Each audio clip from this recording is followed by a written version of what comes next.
کہ اللہ تعالیٰ تمہارے لیے آسانیاں پیدا کرے. یرید اللہ لیبین لکم ویہدیکم سنن الذین من قبلکم. اور اللہ یہ بتانا چاہتے ہیں کہ جو اللہ کا قانون ہے، جو اللہ تعالیٰ نے سزائیں متعین کی ہیں، تو یہ سزا یہ ہمارے لیے خیر خواہی ہے. ہم یہ سمجھتے ہیں کہ اگر کسی کو سنسار کیا جائے، کوڑے مارے جائیں، یا چوری کرنے کے بعد اگر پکڑا جائے، اس کی چوری ثابت ہو جائے تو اس کا ہاتھ کاٹا جائے گا. والسارق والسارقۃ فاقطعوا ایدیہما. تو بظاہر ہم یہ سمجھتے ہیں کہ یہ تو بہت سخت سزا ہے. تو اسلام کے اندر، قرآن کے اندر ایسی سخت سزائیں ہیں. تو جسے بعض جاہل قسم کے لوگ یا اسی طرح جو دشمنان اسلام ہیں وہ یہی کہتے ہیں کہ قرآن کے اندر اتنی سخت سزائیں ہیں کہ پتھروں سے مار کر سنسار کر دینا، یا اسی طرح 100 کوڑے مارنا اور چور کو ہاتھ کاٹنے کا. یہ تمام جو قانون ہیں، تو اصل اگر ہم تھوڑا سا گہرائی میں جا کر، ڈیپ میں جا کر دیکھیں گے تو اصل میں یہ خیر خواہی ہے. وجہ یہ ہے کہ اگر اللہ تبارک و تعالی سزا کو متعین نہ کرتے تو پھر ہر دنیا کے اندر امن ختم ہو جاتا، ہر جگہ فساد ہی فساد ہو جاتی. کسی عورت کی عصمت باقی نہیں رہتی، عفت باقی نہیں رہتی، اور چور اور اس قسم کے ڈاکو اور اس قسم کے جو بڑے بڑے مجرمین ہیں، تو یہ لوگ اتنے دندنا کر پھریں گے، اتنے آزاد ہو جائیں گے تو کھلے عام وہ غلطیاں کریں گے. تو اس لیے شریعت نے تو ان سزا کو متعین کر کے ان کو جو گرفت کیا ہے، تو یہ اللہ کی طرف سے ایک رحمت ہے. اگر 2-4 آدمی کو، 2-4 مجرمین کو اگر اس طرح سزا دے دی جائے، قانون کے مطابق اگر سزا دے دی جائے، تو پھر اس کے بعد پوری دنیا کے اندر امن ہوگا، دیگر لوگوں کی زندگیاں بچ جائیں گی. تو اللہ تعالیٰ نے اس کی تفسیر سورہ مائدہ میں فرمایا، من اجر ذالک کتبنا علی بنی اسرائیل انہ من قتل نفسا بغیر نفس او فساد فی الارض فکأنما قتل الناس جمیعا ومن احیاها فکأنما احیا الناس جمیعا. تو اللہ تعالیٰ نے وہاں اس کا مقصد بیان فرمایا. اگر کوئی آدمی کسی کا ناحق قتل کرتا ہے تو گویا وہ ایک آدمی کو قتل کر کے پوری انسانیت کو قتل کر رہا ہے. ایک انسان کو قتل کر کے پوری انسانیت کو قتل کر رہا ہے. من قتل الناس جمیعا، تمام لوگوں کا وہ قتل کر رہا ہے. تو اس لیے کہ ایک کا قتل ہو جانا، ناحق کسی کے اوپر تلوار اٹھ جانا، یہ بد امنی کو ختم کرتا ہے، سکون کو ختم کر رہا ہے. تو اس کا مطلب یہ ہوا کہ اگر کوئی آدمی کسی کو قتل کر دے ناحق اور اس کے اوپر گرفت نہ ہو، قانوناً اسے گرفت نہ کیا جائے، پولیس اسے نہ پکڑے، حکومت اسے گرفتار نہ کرے، تو پھر دھیرے دھیرے جرائم بڑھتے جائیں گے، تو پھر راستے معمون نہیں ہوں گے. تو کوئی آدمی سفر نہیں کرے گا، کوئی عورت سفر نہیں کرے گی، کوئی مسافر اطمینان کے ساتھ سفر نہیں کرے گا. تو اس طرح یہ سلسلہ بس سلسلہ چلتا رہے گا، یہاں تک کہ چند سالوں میں وقت ایسا آ جائے گا کہ پوری دنیا کے اندر سے، زمین کے اندر سے امن ختم ہو جائے گا. تو امن کے قیام کے لیے اللہ تعالیٰ نے سزا کو متعین فرمایا. یہ سزا ایک رحمت ہے. پھر آگے اللہ نے فرمایا وَمَنْ أَحْيَاهَا فَكَأَنَّمَا أَحْيَا النَّاسَ جَمِيعًا. اگر کوئی آدمی ایک آدمی کو زندہ چھوڑتا ہے، وہ پوری انسانیت کو زندہ رکھ رہا ہے. تو ایک آدمی کا قتل پوری انسانیت کا قتل، اور ایک آدمی کی حیات پوری انسانیت کی حیات. تو اس لیے اگر جو ظالمین ہیں، جو بڑے بڑے ڈاکو، چور اور زانی اور بدکار ہیں، اگر ان کو قانوناً، شرعاً اگر ان کو سزا دے دی جائے، تو پھر دنیا کے اندر کوئی آدمی ہمت نہیں کرے گا، دوسرا کوئی آدمی ہمت نہیں کرے گا. اب چونکہ وہ آنکھوں سے دیکھتا ہے کہ سزا اس کی ہے، تو آج بھی سعودی گورنمنٹ کے اندر یہ سزا متعین ہے کہ باقاعدہ ان کو چوراہے پر جا کر تو باقاعدہ ان کو سوری دی جاتی ہے یا ان کا قتل کیا جاتا ہے. تو ان کی جو شرعی سزا ہے، قانوناً جو سزا ہے، وہ باقاعدہ دی جاتی اور پبلک میں سب کے سامنے ان کو دی جاتی. تو یہی قرآن کا بھی مقصد ہے، اسلام کا منشا بھی یہی ہے، تاکہ سمجھ جائیں کہ جو اس قسم کی غلطی کرے گا تو ان کو اس طرح کی سزا دی جائے گی. جب اس طرح کھلے عام تمام لوگوں کے سامنے شرعی قانون کو نافذ کریں گے تو پھر پوری دنیا کے اندر امن قائم ہو جائے گا. تو پھر انشاءاللہ چند دن کے اندر امن ہی امن ہوگا. پھر اس کے بعد یہ تمام چیزیں ختم ہو جائیں گی. کوئی آدمی چوری کرنے کی ہمت نہیں کرے گا. کوئی آدمی کسی کے اوپر ناحق تلوار اٹھانے کی ہمت نہیں کرے گا. کوئی کسی کو ڈاکہ زنی چوری اور اسی طرح کوئی آدمی اس طرح غلط کام نہیں کرے گا. تو شریعت کا قانون جو اللہ تعالیٰ نے متعین فرمائے یہ حقیقت میں رحمت ہے. ابھی جو ظاہری طور پر جو سرسری قرآن کا مطالعہ کرتے ہیں یا احادیث کا اسلام کا مطالعہ کرتے ہیں وہ اسی طرح شک و شبہات کے دروازے ان کے لیے کھل جاتے ہیں. جو ڈیپ میں جائے گا، جو گہرائی میں جائے گا تو پھر پتہ چلے گا کہ یہ اسلام کا یہ جو قانون ہے بظاہر ان لوگوں کے لیے سخت ہے لیکن اس کی وجہ سے پوری انسانیت عدل و انصاف کے ساتھ قائم رہے گی، پوری انسانیت باقی رہے گی. تو اس سے اللہ نے سورہ مائدہ میں فرمایا وَمَنْ قَتَلَ قَدْ كَأَنَّمَا قَتَلَ النَّاسَ جَمِيعًا، ایک آدمی کا قتل پورے آدمیوں کا قتل ہے. وَمَنْ أَحْيَاهَا فَكَأَنَّمَا أَحْيَا النَّاسَ جَمِيعًا، ایک آدمی کی حیات اور تمام انسانیت کی حیات اور زندگی. تو اللہ تعالیٰ بتا رہا ہے کہ یہ جو چیزیں ہیں تو اللہ نے شریعت میں جو متعین فرمایا کہ شادی شدہ کے لیے ایک سزا، غیر شادی شدہ کے لیے ایک سزا. اگر کوئی پاک دامن عورت پر اگر وہ الزام لگا رہا ہے، اس کے اوپر زنا کا الزام لگا رہا ہے یا ان کے عفت کو داغدار کرنے کی کوشش کر رہا ہے تو اسے بھی سزا ہے کہ اسے 70 یا 80 کوڑے مارے جائیں. تو یہ سب شریعت نے جو چیزیں متعین فرمائے ہیں تو اس کے اندر بہت ہی رحمت ہے. تو اللہ تعالیٰ نے اس کو بہت ہی مختصر انداز میں ذکر فرمایا، بہت جامع انداز میں اللہ ان باتوں کو یہاں ذکر فرما رہے ہیں. یرید اللہ لیبین لکم ویہدیکم سنن الذین من قبلکم، اللہ چاہتے ہیں کہ وہ تمہارے لیے ان احکامات کو کھول کھول کر بیان کریں. اب ایک بات، اس بات میں آپ اچھی طرح سمجھیں، آپ سب ماشاءاللہ سب ڈاکٹر ہیں، تو اگر بدن میں کہیں پھوڑا آ جائے، اگر بیمار کو شوگر ہو، خدا نہ کرے شوگر ہو، تو اگر وہ پھوڑا یا زخم اتنا بڑھ رہا ہے کہ وہ جسم کے پورے عضو کو کھا سکتا ہے تو آپ اس وقت کیا کریں گے؟ دوا سے کام لیں گے؟ انجیکشن سے اس کا علاج کریں گے؟ نہیں. تو آپ یہ کریں گے کہ وہاں تک آپریشن کر کے اسے کاٹ دیا جائے گا. اب وہاں تک کاٹنا یہ پورے بدن کی سلامتی ہے، پورے بدن کی حفاظت ہے. تو اگر یوں کہیں کہ یہ ڈاکٹر ہیں یا کوئی ظالم ہے نعوذ باللہ، اگر کوئی یوں کہے یہ تو پورے گھنگوٹا کاٹ رہا ہے، ایک انگلی کاٹ کے نکال رہے ہیں، نہیں، یہ حقیقت میں یہ رحمت ہے. تو یہ آپریشن کرنا، یہ وہاں تک جو عضو خراب ہو گیا اس کو نکال دینا پورے بدن کی سلامتی ہے، پورے بدن کی حفاظت کرنا ہے. تو بظاہر ایک انگلی نکالی گئی لیکن پورے بدن کی حفاظت کے لیے کی گئی. تو اسی طرح اللہ تعالیٰ نے جو شریعت میں، جو اسلام میں جو قانون متعین فرمائے، تو اس طرح اگر ان لوگوں کو سزا دی جائے گی تو پھر پوری انسانیت مامون ہو جائے گی، حفاظت میں رہے گی. تو یہ سارے مسائل اللہ اس سے بیان فرماتے ہیں. یہ قانون اس لیے اللہ نے قرآن میں رکھے ہیں تاکہ وہ تمہارے لیے کھول کھول کر بیان کرے. پھر آگے اللہ نے فرمایا وَيَهْدِيَكُمْ سُنَنَ الَّذِينَ مِنْ قَبْلِكُمْ، اور اس نے تم کو بتلایا تم سے پہلے لوگوں کے طریقے، تم سے پہلے جو امتیں آئی ہیں، تم سے پہلے جو قوم آئے، تو ان قوموں کے اندر بھی یہ سزائیں متعین تھیں. جن لوگوں نے شرعی اور خدائی قانون کا پاس و لحاظ رکھا ان قوموں کے اندر امن و امان باقی رہے، وہ قوم ہمیشہ زندہ رہے. اور جنہوں نے خدائی قانون کو پس پشت ڈالا تو پھر وہ قوم بہت دن تک باقی نہیں رہی، وہ ختم ہو گئی. یہ تجربہ ہے، آپ تاریخ پڑھ کر دیکھ رہے ہیں، جن لوگوں نے خدائی قانون پر عمل کیا تو وہ قوم زندہ رہی اور وہ قوم بہت دیر تک چلتی. جنہوں نے خدائی قانون کو اور شریعت کے قانون کی دھجیاں اڑا دیا، ان کو چھوڑا، تو پھر مایا کہ وہ چند دن تک نہیں رہتی ہیں. تو یہ سب رحمتیں تو اللہ نے مثال دے کے فرما رہے ہیں وَيَهْدِيَكُمْ سُنَنَ الَّذِينَ مِنْ قَبْلِكُمْ، اور وہ تمہیں بتاتا ہے، تمہیں راہ دکھاتا ہے ان لوگوں کا جو تم سے پہلے تھے. تم سے پچھلی امتوں کے اندر ان کی ہلاکت کا ذریعہ، ان کے ہلاکت کا سبب کیا ہے، اللہ تعالیٰ نے تمہیں بتایا ہے. وَيَتُوبَ عَلَيْكُمْ، اگر جو بندہ کوئی اس طرح توبہ کرے گا تو اللہ تعالیٰ تمہاری توبہ قبول فرمائے۔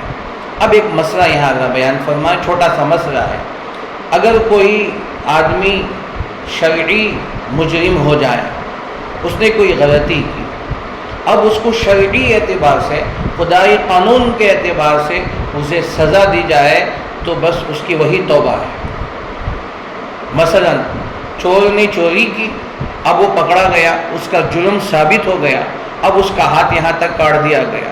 اب جیسے ہاتھ کاٹا گیا تو وہ اس کی توبہ وہی، الگ سے توبہ کرنے کی ضرورت نہیں۔ اب دنیا کے اندر وہی اس کے لیے معافی ہے، آخرت میں اسے کوئی گرفت نہیں ہو۔ اگر دنیا میں اسے سزا نہیں دی گئی تو پھر آخرت میں وہ پکڑا جائے گا، اور پھر اس کے بعد وہاں کے جو کارروائی ہیں وہ تو جانتے ہیں میدان معاشر کے اندر کیا ہوگا۔ تو اللہ فرماتے ہیں وَيَتُوبَ عَلَيْكُمْ، جو تم کو اگر خدائی قانون میں سزا اگر مل جائے تو وہی تمہارے لیے توبہ ہے۔ حدیث میں بخاری کی حدیث ہے اور تقریباً تمام سیاہ ستہ کے اندر یہ روایت موجود ہے۔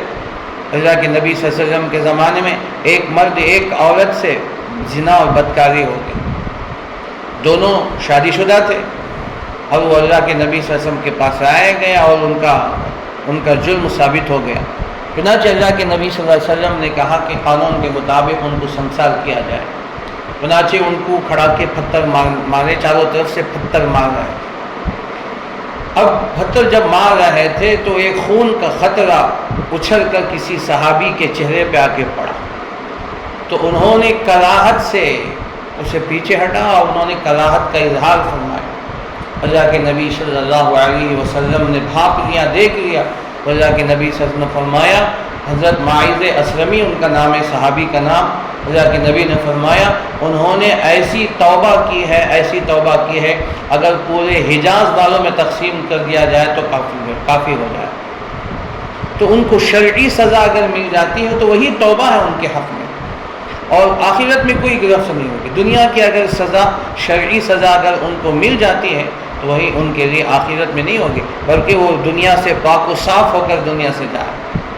ان کو سنسار کیا جا رہا ہے، اب وہ مر رہا ہے، پتھر مار کر ان کو مار دیا جائے گا، تو جتنے پتھر پڑیں گے ان کا خون بہے گا، ان کے تمام گناہ معاف ہو جائیں گے، اور موت اس حال میں آئے گی کہ ان کے تمام چھوٹے بڑے اگلے پچھلے سارے گناہ معاف ہو جائیں گے، اور آخرت میں کوئی ان کا حساب و کتاب نہیں ہوگا۔ تو اس لیے یہ حکمت ہے۔ تو شرعی قانون یہ اللہ کی طرف سے ایک رحمت ہے، تو یہ کوئی ظلم نہیں ہے، اللہ تعالیٰ کسی پر ظلم نہیں کرتے۔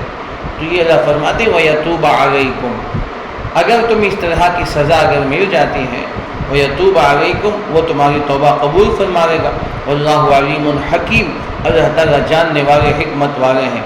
وَاللَّهُ يُرِيدُ أَن يَتُوبَ عَلَيْكُمْ، اور اللہ چاہتے ہی یہی ہیں کہ تم کو تمہاری توبہ قبول کرے۔ دنیا میں غلطی کرتا ہے تو دنیا کی سزا تو بہت مختصر، معمولی سزا ہے، اور وقتی طور پر تھوڑی سی ذلت اور رسوائی تو ضرور ہوگی، لیکن یہ دنیا کی ذلت اور رسوائی بھی کوئی معمولی، چند دن کے بعد لوگ بھول جائیں گے۔ لیکن آخرت میں اگر دنیا میں سزا نہیں ملی تو پھر آخرت میں میدان محشر میں سب کے سامنے رسوائی ہوگی، وہاں کی رسوائی تو کوئی بہت بڑی رسوائی ہے، اور وہاں جب گرفت ہوگی تو بہت بڑی گرفت ہوگی۔ تو اسے آخرت کی سزا کے مقابلے میں اور آخرت کی ذلت رسوائی کے مقابلے میں دنیا کی ذلت رسوائی ہے اس کے سامنے کچھ کی کوئی حقیقت نہیں۔ تو اس لیے صحابہ کرام اگر کبھی ان سے کوئی غلطی ہو جاتی تو فوراً اللہ کے نبی صلی اللہ علیہ وسلم خدمت میں آ کر کہتے کہ یا رسول اللہ مجھ سے غلطی ہو گئی۔ پھر اللہ کے نبی صلی اللہ علیہ وسلم ان کے توبہ استغفار فرماتے تھے۔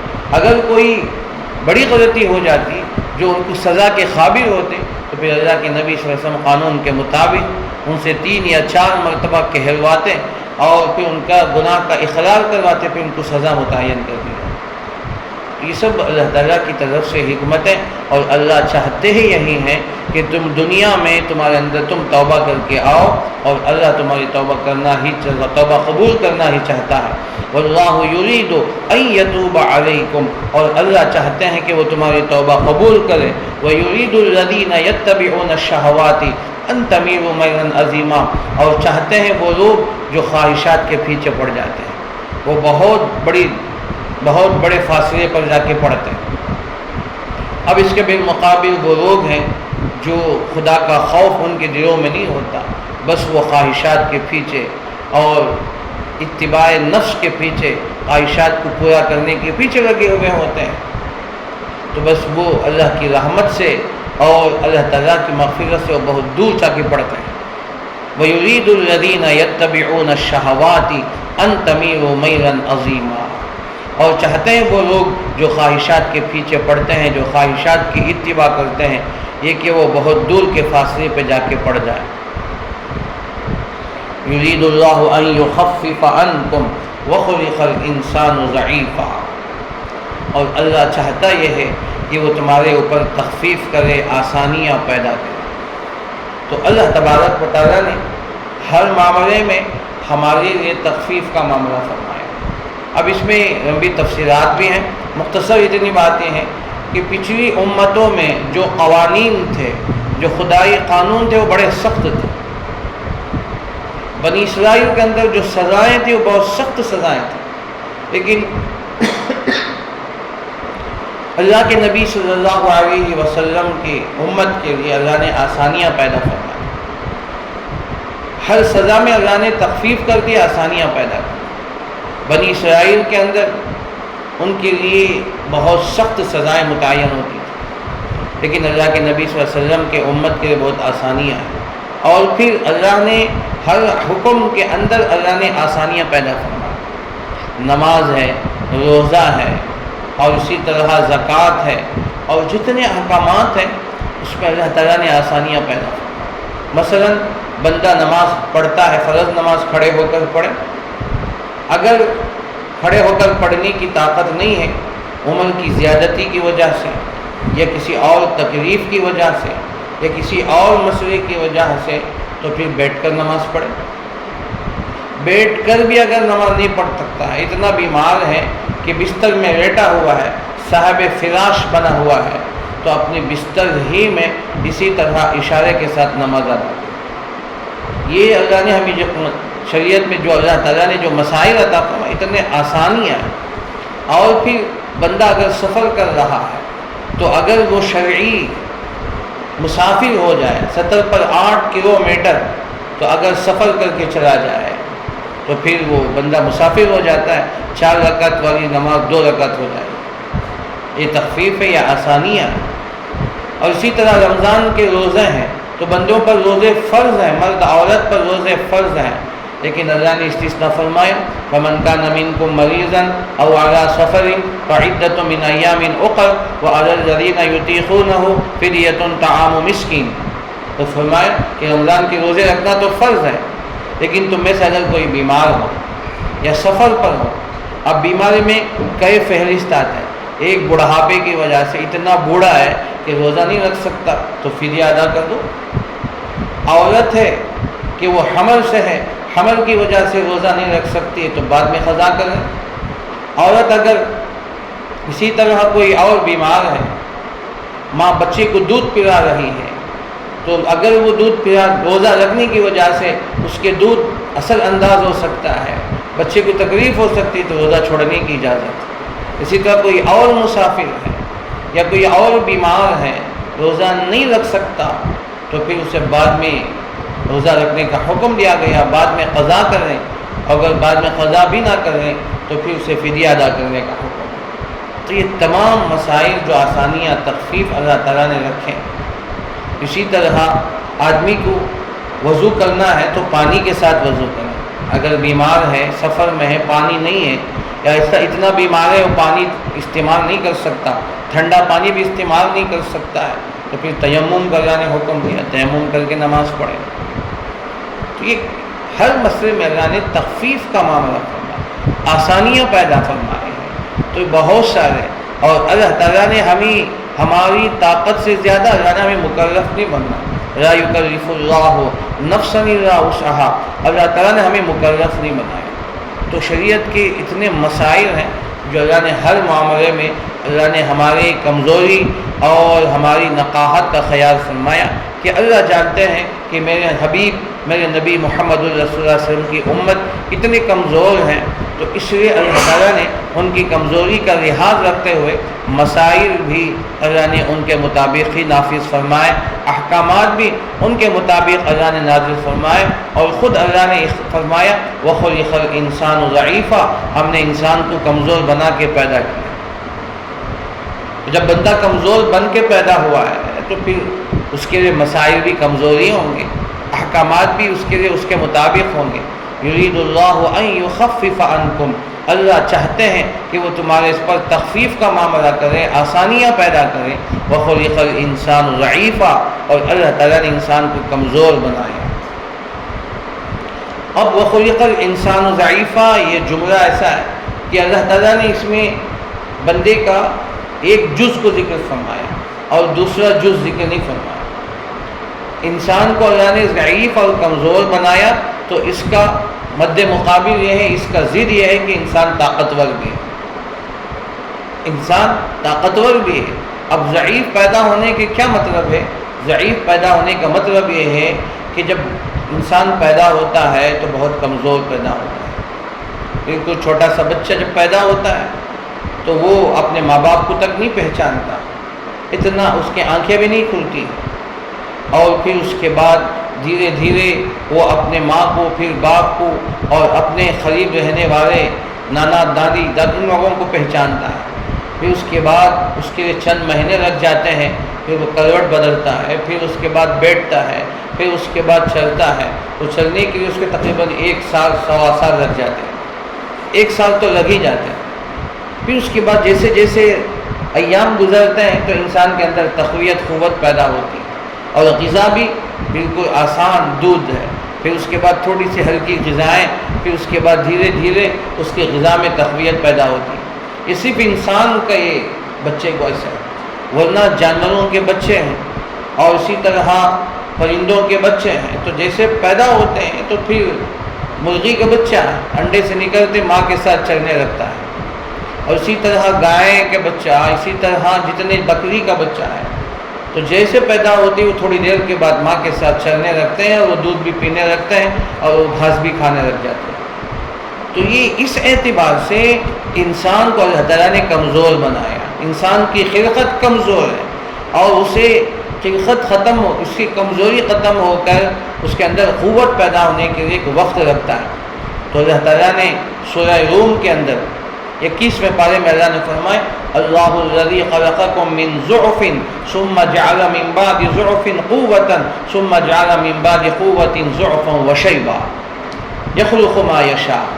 تو اللہ فرما دیں وہی وہ ذات ہے جس نے تم کو بہت کمزور پیدا کیا، بہت کمزور پیدا کیا، پھر اس کے بعد اس نے قوت دی، پھر قوت کے بعد قوت دی، پھر قوت کے بعد پھر کمزور بنا دیا۔ یہ انسان کا جو نظام اللہ نے رکھا ہے، تو کمزور پیدا ہوا، پھر عمر جسے جیسے آدمی کی ڈھلتی ہے، بڑھاپا آتا ہے تو پھر کمزور ہو جاتا ہے، یہاں تک کہ وہ کھوسٹ بوڑھا بن جاتا ہے۔ وَمَن نُعَمِّرْهُ نُنَكِّسْهُ فِي الْخَلْقِ، ہم اس کو اتنا کھوسٹ بوڑھا بنا دیتے ہیں کہ وہ خلقت میں پھر اتنا جھک جاتا ہے، وہ کھڑنے کے لیے، کروٹ بدلنے کے لیے، بیٹھنے کے لیے دوسروں کا محتاج ہو جاتا ہے، دوسروں کا سہارا ہوتا جائے، اور پھر اس کے لیے عصا ہاتھوں میں آ جاتے ہیں، ہاتھوں میں کمزوری آ جاتی ہیں، پیروں میں درد آ جاتے ہیں۔ تو یہ انسان پیدا ہوا ہی کمزور، پھر درمیان میں جوانی میں، شباب میں قوت، من بعد قوت، قوت پر قوت، طاقت آتی گئی، پھر اس کے بعد من بعد قوت ضعفا وشیبا، پھر کمزور، پھر بوڑھا ہو گیا۔ تو یہ انسان کا یہ جو نظام اللہ نے رکھا ہے، تو یہ انسانی کے لیے ایک نظام ہے۔ تو یہ اس بات کو بہت مختصر انداز میں اللہ نے ذکر فرمایا وَخُلِقَ الْإِنسَانُ ضَعِيفًا، ہم نے انسان کو بہت کمزور پیدا کیا۔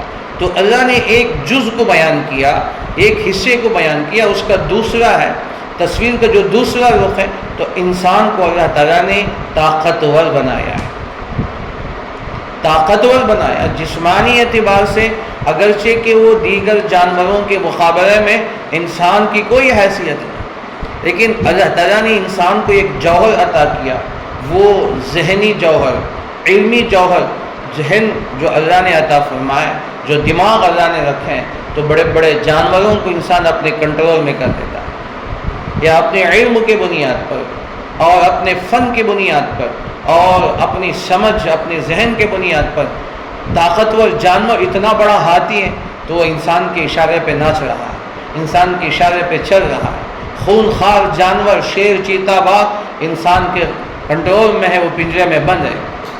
جو جنگل میں دھاڑنے والا شیر ہے تو آج انسان کے سامنے دم ہلاتا ہے، اس کے پیروں کو تلووں کو چاٹتا ہے۔ تو یہ دماغی اعتبار سے اللہ نے جو جوہر عطا فرمائے ہیں تو اللہ نے اس کو بھی ذکر فرمایا قرآن میں سورہ نحل کے اندر۔ اللہ تعالیٰ نے ایک جگہ فرمایا کہ ہم نے تم کو پیدا کیا، هو الذی اخرجکم من بطون امہاتکم لا تعلمون شیئا، وہی وہ ذات ہے جس نے تم سب کو تمہارے ماں کے پیٹوں سے نکالا، لا تعلمون شیئا، تم کچھ نہیں جانتے تھے، تمہیں کچھ نہیں آتا تھا۔ مفتی شفیع صاحب رحمۃ اللہ نے لکھا ہے صرف رونا آتا ہے، رونے کے سوا کچھ نہیں آتا۔ جب بچہ پیدا ہوتا ہے تو صرف روتا ہے، اس کے علاوہ کچھ نہیں آتا۔ پھر وَجَعَلَ لَكُمُ السَّمْعَ وَالْأَبْصَارَ وَالْأَفْئِدَةَ، یہ اللہ نے سننے کی طاقت، دیکھنے کی طاقت اور سمجھنے کی طاقت اللہ نے دی۔ تو یہ انسان اس اعتبار سے سب سے زیادہ اعلیٰ ہے۔ اسی علم کی بنیاد پر تمام مخلوقات میں مکرم معزز ہے، یہاں تک کہ انسان فرشتوں سے بھی آگے جا سکتا ہے۔ پیدا تو ہوا کمزور، مر رہا ہے کمزور، دنیا سے جا رہا ہے اتنا کمزور، لیکن درمیان کا جو حصہ ہے تو اللہ تعالیٰ نے اسے ذکر فرمایا من بعد قوت، تو قوت کے بعد قوت اللہ نے پیدا فرمایا، اس کو ذکر فرمایا۔ تو یہ جو طاقت جسمانی تو ہے لیکن جانوروں کے مقابلے میں انسان کی کوئی حقیقت نہیں۔ اتنے بڑے بڑے جانور ہیں تو ایک جانور ایک رات بھی مار دے تو انسان کی موت واقع ہو جائے، تو لیکن انسان کے سامنے وہ دم ہلاتے ہیں، انسان کے تلوے چاٹتے ہیں، انسان کے اشاروں پہ چلتے ہیں۔ یہ انسان کو وَجَعَلَ لَكُمُ السَّمْعَ وَالْأَبْصَارَ وَالْأَفْئِدَةَ، سورہ بنی اسرائیل میں اس نعمت کے بارے میں اللہ نے سوال کیا، إِنَّ السَّمْعَ وَالْبَصَرَ وَالْفُؤَادَ كُلُّ أُولَٰئِكَ كَانَ عَنْهُ مَسْئُولًا، یہ سننے کی طاقت، دیکھنے کی طاقت، سمجھنے کی طاقت، ذہنی طاقتیں جو تم کو اللہ نے عطا فرمائے، کل قیامت کے دن اس کے بارے میں پوچھا جائے گا تم نے کیسے استعمال کیا اس کو۔ آج اسی فن کی بنیاد پر، علمی اور ذہنی فن کی بنیاد پر آج انسان بڑے بڑے میزائل بنا رہا ہے، بمبار بنا رہا ہے اور زہریلے مادے بنا رہا ہے۔ انسان اب چاند میں بھی جا کے پہنچ چکا ہے اور دیگر مریخوں میں جانے کی کوششیں کرتا ہے، اور انسان اسی فن کی بنیاد پر، اسی ذہنی تناؤ کی بنیاد پر آدمی ہواؤں میں اڑ رہا ہے، مہینوں کا سفر آج گھنٹوں میں ہو رہا ہے۔ تو یہ سب انسان کی جو ترقی ہے ذہنی اعتبار سے، اس اعتبار سے انسان بڑا مضبوط ہے، اس اعتبار سے انسان بڑا قوت والا ہے، اور اس سازش کے سامنے دنیا کی کوئی طاقت انسان کو زیر نہیں کر سکتی، دنیا کی کوئی مخلوق انسان کو نیچے نہیں کر سکتی۔ یہ صلاحیت اللہ نے رکھی ہے، لیکن حقیقت اس کی کیا ہے؟ تو اس سے اللہ نے فرمایا کہ وَخُلِقَ الْإِنسَانُ ضَعِيفًا۔ تو اللہ نے ایک حصہ ذکر فرمایا، اس تصویر کا جو دوسرا رخ ہے اللہ تعالیٰ نے دوسری جگہ میں، مختلف جگہ میں، سیدھا جگہ میں اللہ نے ذکر فرمایا۔ اسی طرح اللہ نے ایک جگہ انسان کو فرمایا وَكَانَ الْإِنسَانُ جَهُولًا، کہ انسان جاہل ہے، اور ایک جگہ اللہ نے فرمایا اور انسان ظالم ہے، إِنَّ الْإِنسَانَ لَظَلُومٌ كَفَّارٌ، کہ انسان بڑا ظالم ہے۔ کہاں ظالم ہے انسان؟ عدل و انصاف کون کرتا ہے؟ اور انسان اللہ کا خلیفہ ہے، اللہ کا خلیفہ بن کر اللہ تعالیٰ نے انسان کے اندر خلافت فی الارض کی صلاحیت رکھی، عدل و انصاف کس کون کام قائم کا ہے؟ تو ایک رخ اللہ نے ذکر فرمایا، انسان جاہل ہے تو اس کا دوسرا رخ یہ ہے کہ انسان عالم ہے، جاننے والا ہے۔ اب انسان ظالم ہے تو اس کا دوسرا رخ یہ ہے کہ انسان عادل ہے، عدل و انصاف پر۔ انصاف دنیا میں قائم ہوا تو انسانوں کے ذریعے سے ہوا۔ دنیا کے اندر ایسے ہزاروں بادشاہ پیدا ہوئے ہیں جو دنیا کے اندر عدل و انصاف کو قائم کیا ہے۔ تو اللہ نے انسان کے دونوں رخ ذکر فرمائے، لیکن قرآن کا یہ انداز ہے، قرآن کا یہ اسلوب ہے کہ ایک کو ذکر فرماتا ہے تو اس کا مطلب یہ ہے کہ انسان اس کا دوسرا رخ بھی ہے اس کے اندر۔ تو اب کہتے ہیں نا، ہم بچوں کو کہتے ہیں کہ تم بہت شریر ہے، تم کسی کی بات نہیں سنتے، تم بڑے شریر ہو، تم بڑے ضدی ہو، اس کا مطلب یہ ہے کہ وہ بچہ بڑا ذہین ہے۔ شرارت وہی کرتا ہے جس کے اندر بہت زیادہ ذہین بچہ ہو۔ دوسروں کو ستانا، دوسروں کو پریشان کرنا، یہ اس کے ذہین ہونے کی علامت ہے۔ لیکن ہم کہتے ہیں کہ تو بڑا شریر ہے، بڑا شرارتی ہے۔ تو یہ اللہ تعالیٰ نے ایک صفت کے اندر دوسری صفت کو اللہ نے پوشیدہ کر کے رکھا ہے۔ جب ایک صفت ابھرتی ہے تو اس کا مطلب یہ کہ اس کے اندر ایک اور صفت جو پوشیدہ ہے اسے ظاہر کرنے کی ضرورت ہے۔